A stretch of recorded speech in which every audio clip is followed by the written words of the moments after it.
Hello, this is Dick Mitchell from St. Mark's Episcopal Church.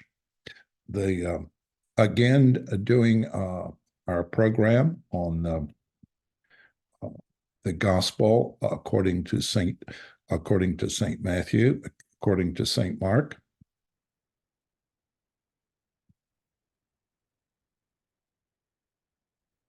There we go.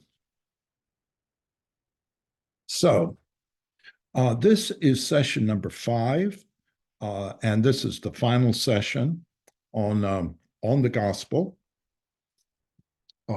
Today, we'd like to talk about the writing of the Gospel. What were the circumstances of the writing? After all, there's no real precedent for the creation of a Gospel. Mark has really invented this as a new format. So where and when would he have written the Gospel? Now, as to where he wrote the Gospel, the usual answer is the city of Rome, written probably for a predominantly Gentile audience. The text has several explanations of Jewish customs and practices, so that it might appear that many of his listeners were not Jewish and would not be familiar with Jewish customs. Mark and Peter are associated with Rome, and the circulation of the gospel may have been possible because of the centrality of the capital city. Certainly, with the destruction of Jerusalem in AD 70, the city of Rome became a center for the spread of the Christian faith. And by AD 100, it was probably the most important Christian center in the western half of the Roman Empire. Mark, of course, is written in Greek, and Greek was widely spoken in Italy and in Rome during this time period. St. Paul wrote the Epistle to the Romans in Greek. He didn't write it in Latin. In addition, the text of Mark contains a number of Latinisms. By that, I mean words that have their origins in Latin, but Mark has transliterated them into Greek. Scholars have pointed out 20 or more examples within the Gospel of Latin forms in Mark's Greek.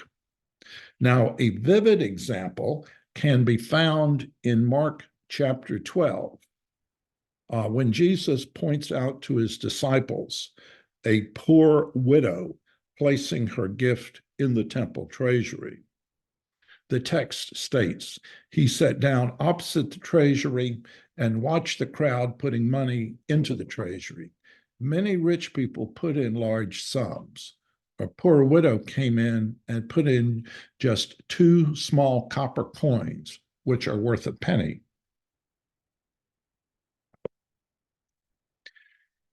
In the original text, Jesus states that she gave 2 leptons, but the author states that they were worth 1 quadran.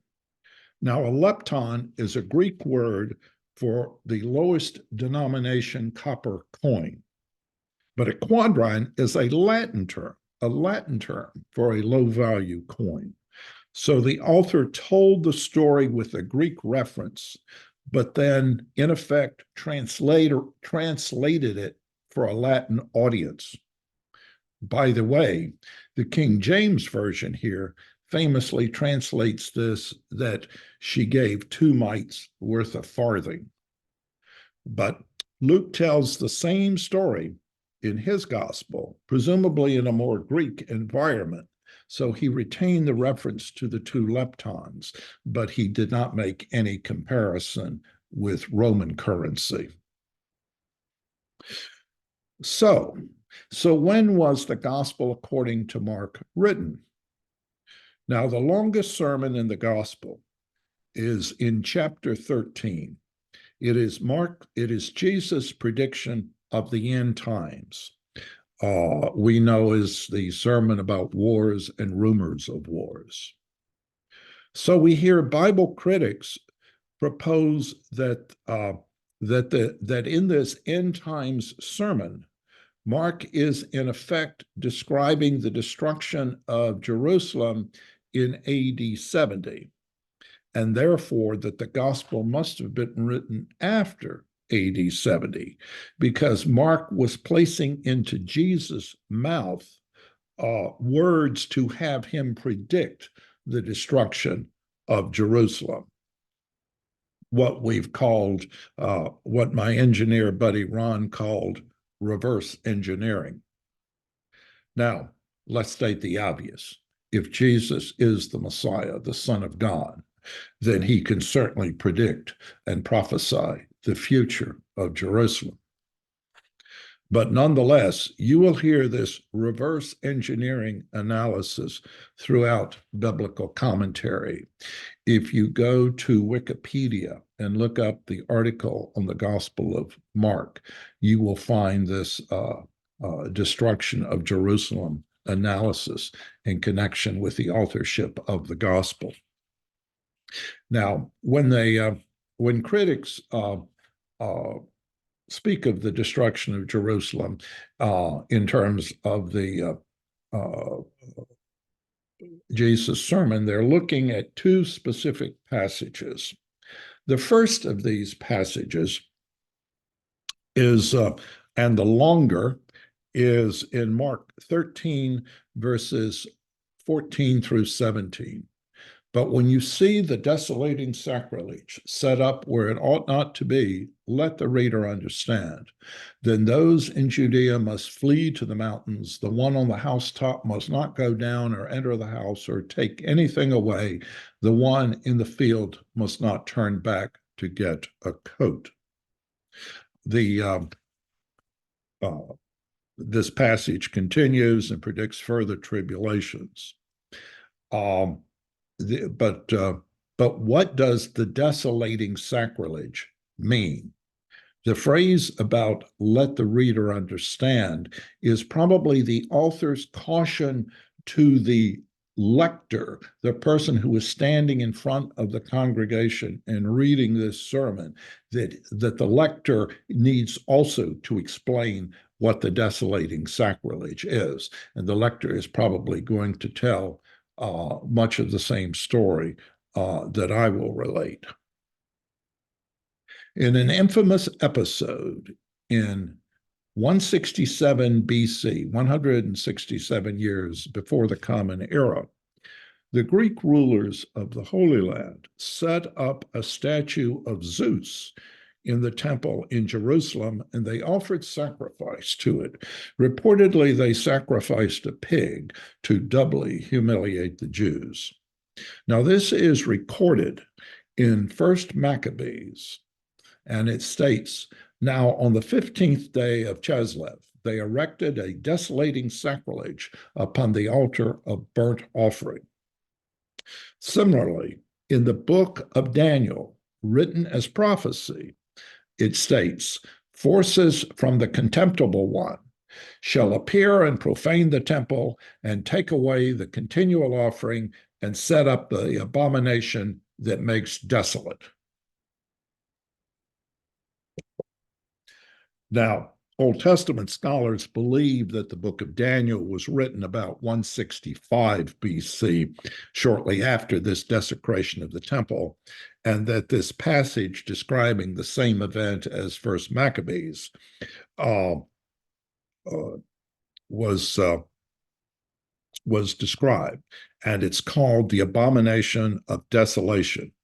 Now, in the book of Daniel, this is set up as prophecy after the fact, and in certainly, as it were, reverse engineering.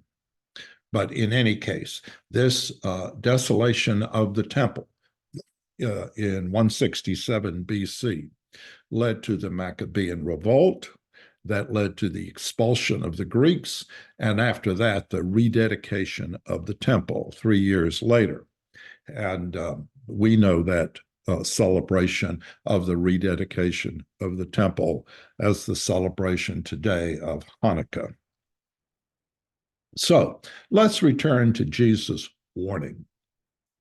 When you see the desolating sacrilege set up where it ought not to be, let those in Judea flee to the mountains.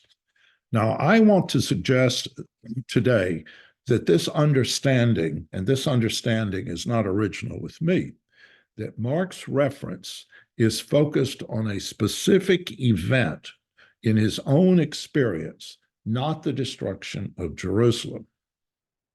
Now, I have little doubt that Jesus warned about difficult times to come, and difficult, indeed horrendous times did come for the Jewish people with the destruction of Jerusalem and their temple in the great insurrection between 66 and 70 AD.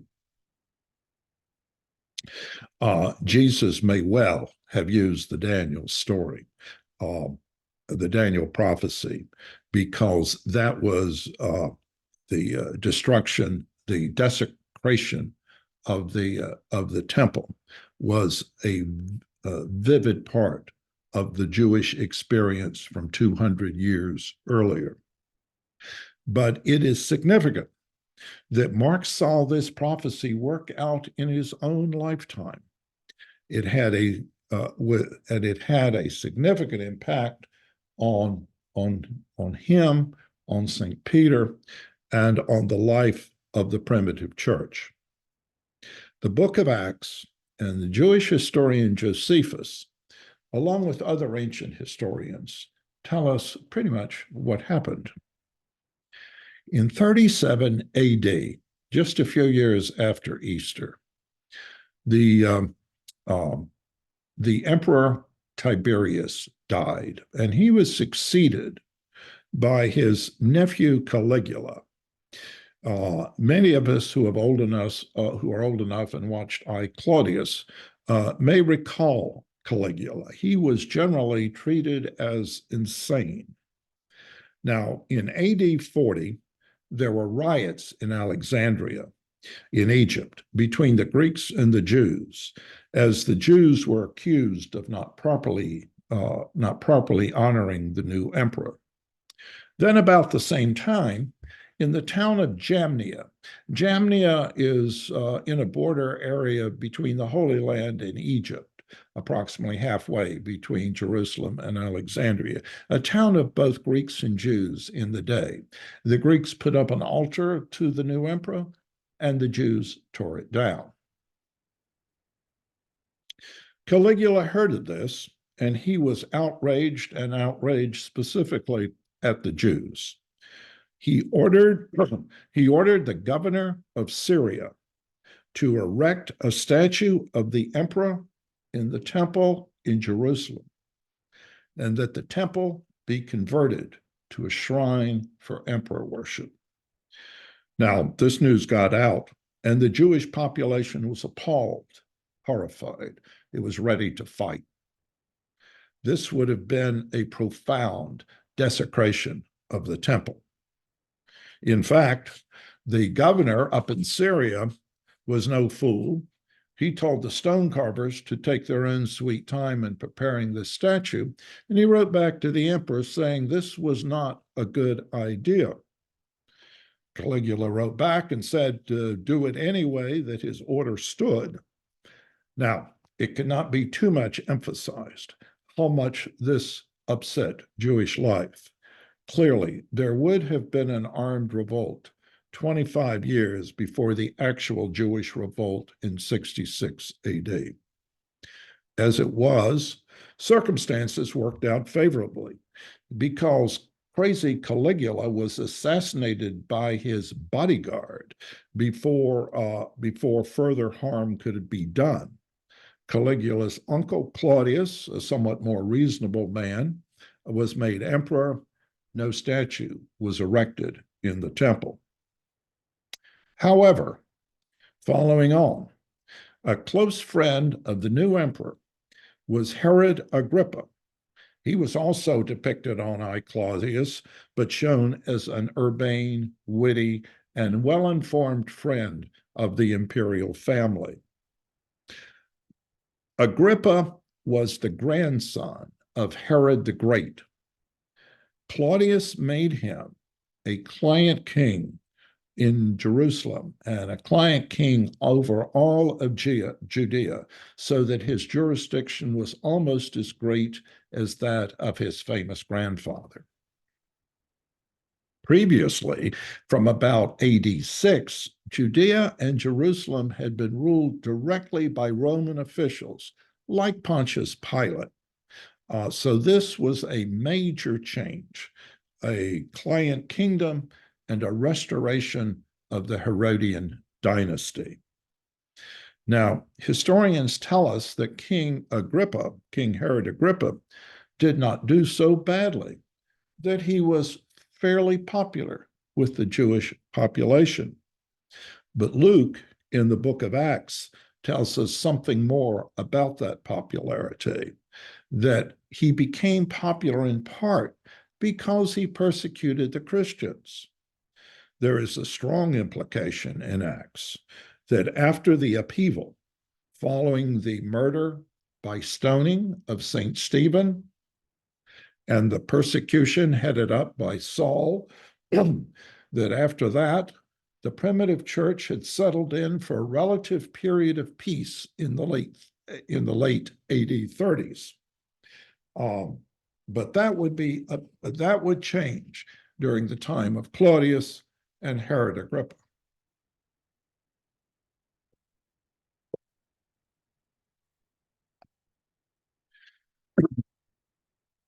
Herod Agrippa persecuted the church. He executed St. James, the brother of John, son of Zebedee, and he imprisoned St. Peter. Now, Peter escaped and went into hiding before he could be killed.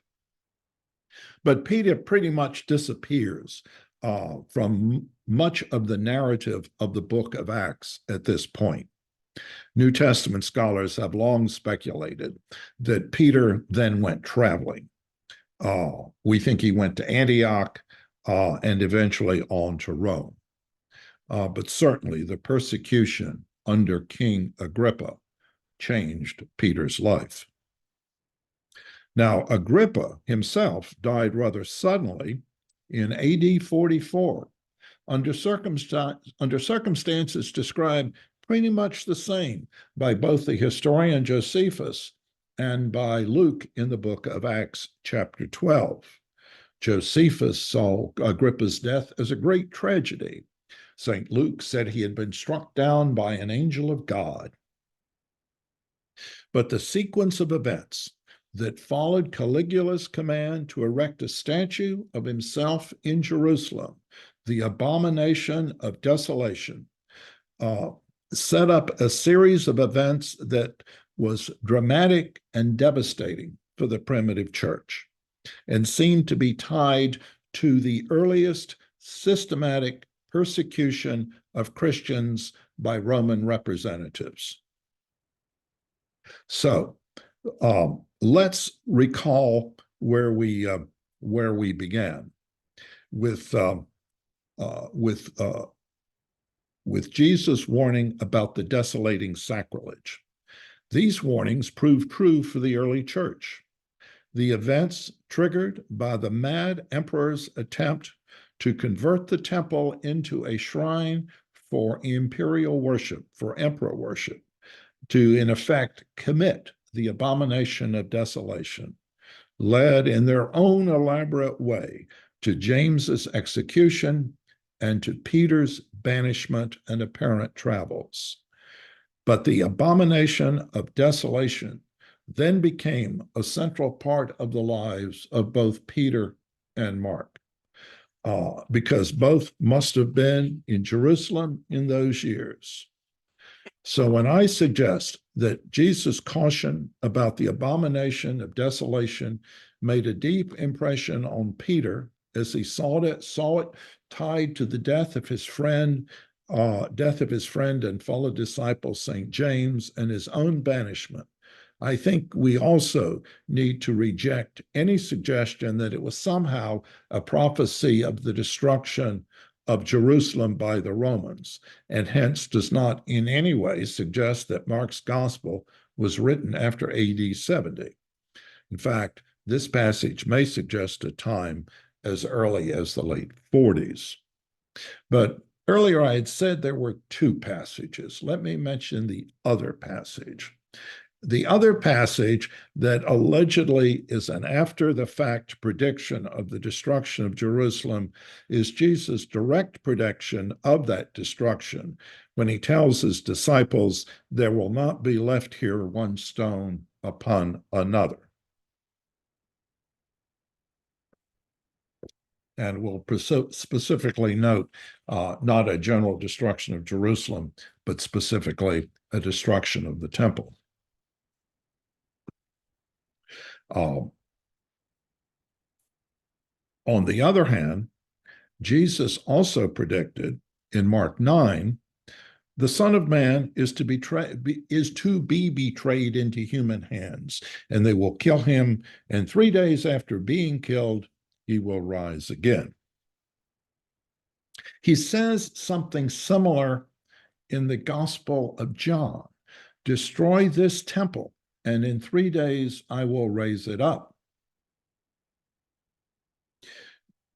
In addition, again returning to St. Mark, in Jesus' trial before the high priest, false witnesses against Jesus testified and said, and I have it in the text, we heard him say, I will destroy this temple that is not made with hands, and in 3 days I will build another not made with hands.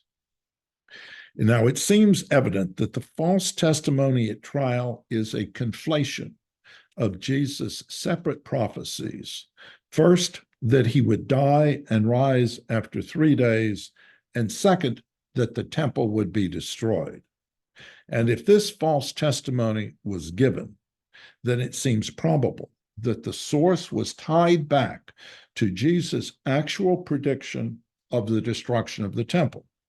And if Jesus predicted the destruction of the temple, then there is no reverse engineering. Moreover, Old Testament prophets, Jeremiah and Micah, had predicted the destruction of the first temple, of Solomon's temple, and other Jewish writers and prophets had predicted the destruction of the second temple.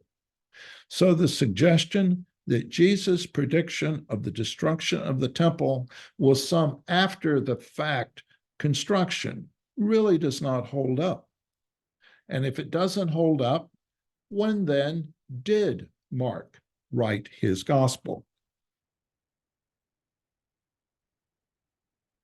Now, I think that St. Mark spent a good deal of his youth around Jerusalem, working with Peter and with the other disciples, that Mark had a better education and a better command of Greek, and perhaps he even traveled with Peter after Peter went into hiding about AD 42.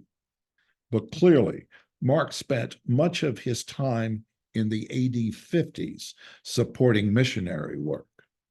Mark likely spent the 50s traveling, becoming an experienced missionary, and likely meeting with Peter, becoming Peter's aide and confidant, leading Peter to make the affectionate description we read earlier in his epistle when in 1 Peter he calls Mark my son.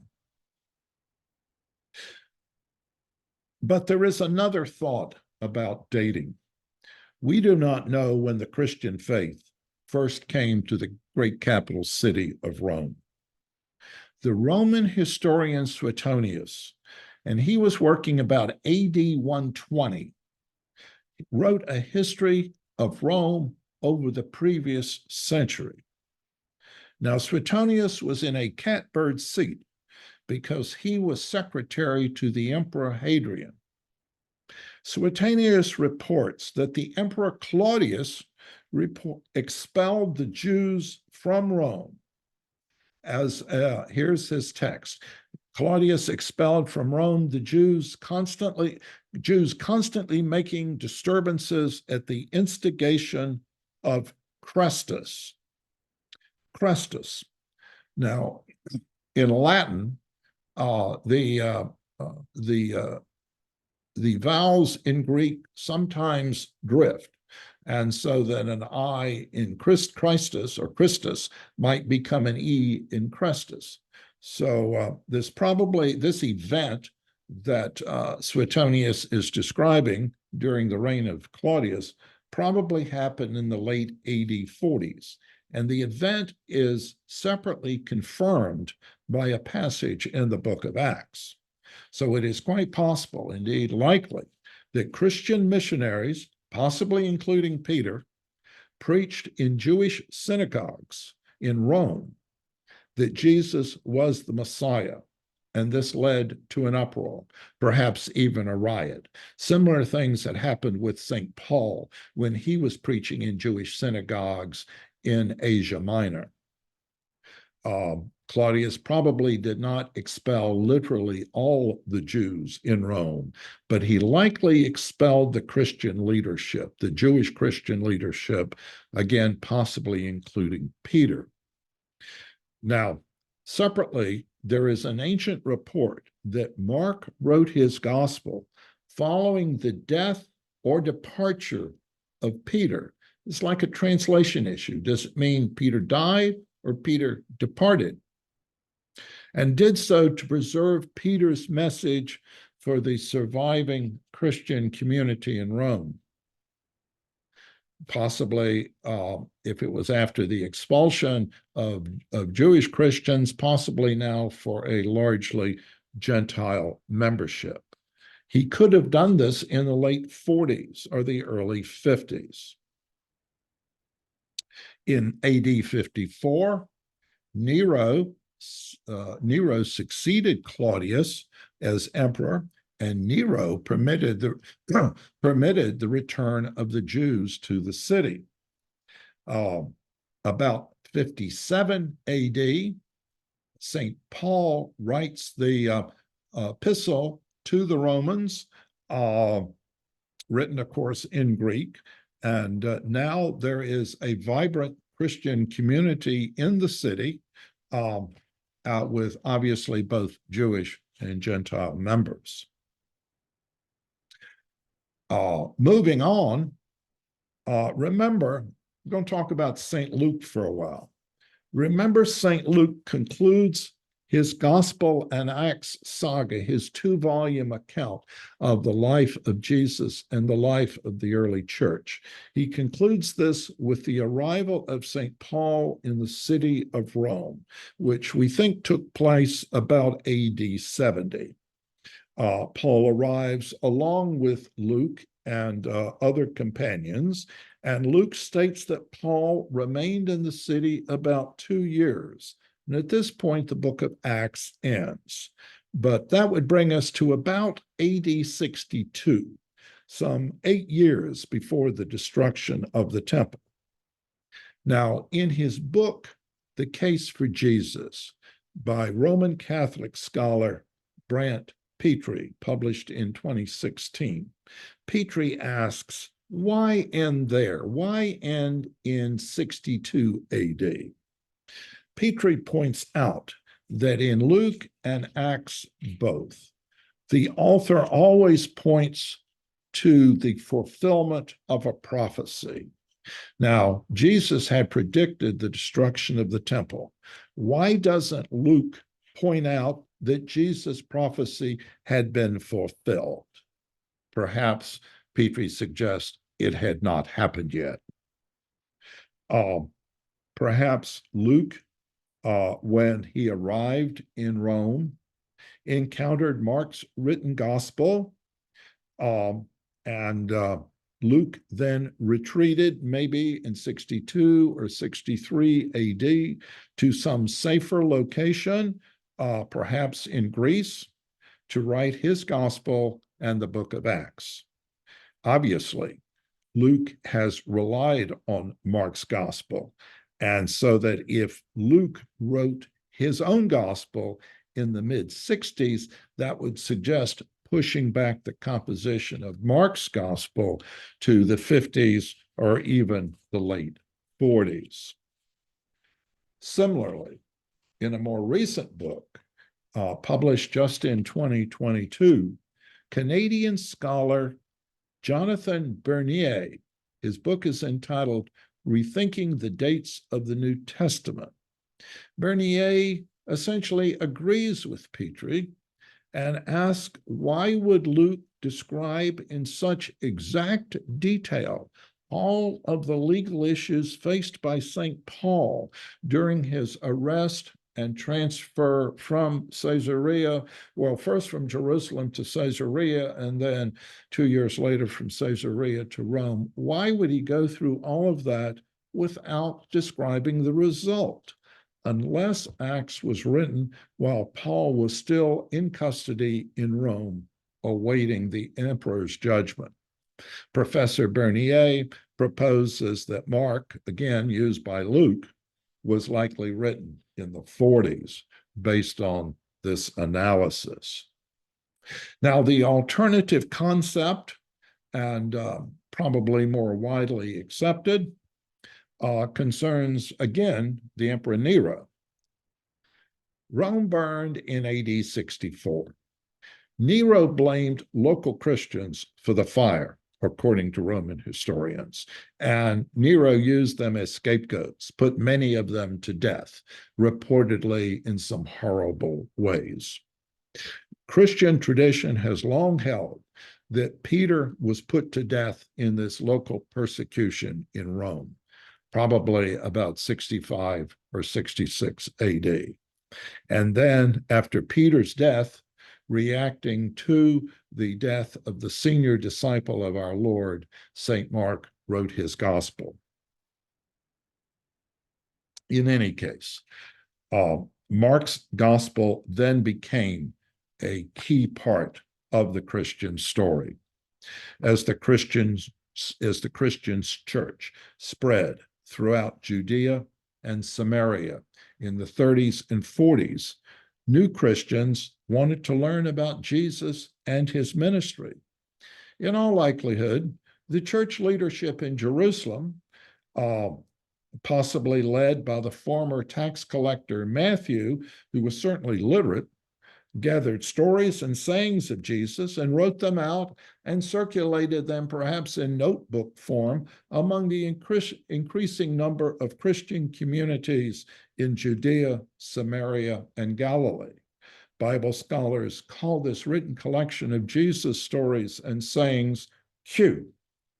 So, moving 10 to 20 years after the composition of Mark's gospel, a very scholarly Jewish Christian, we don't know his name, working probably in the Holy Land or Antioch, took Mark's gospel as his outline, added to it these Q materials, added a birth narrative, and blended these all into a popular and vivid account of our Lord's life.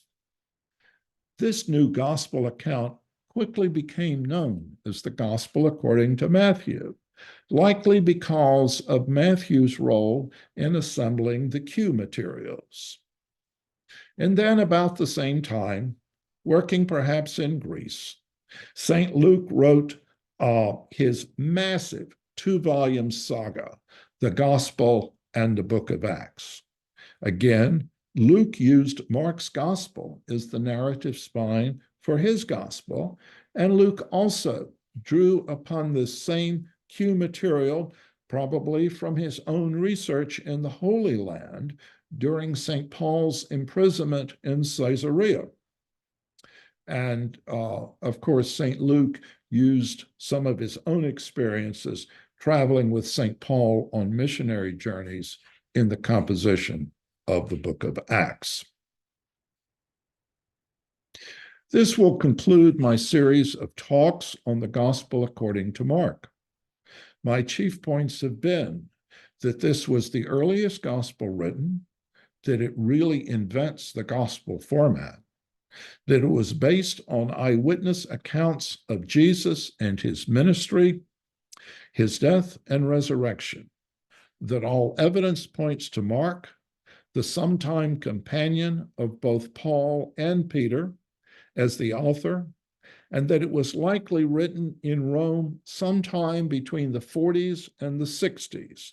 And finally, of course, that it is a faithful account of the story of the incarnation and mission of our Lord, an account that is a major part of our Christian heritage. Thank you and good day.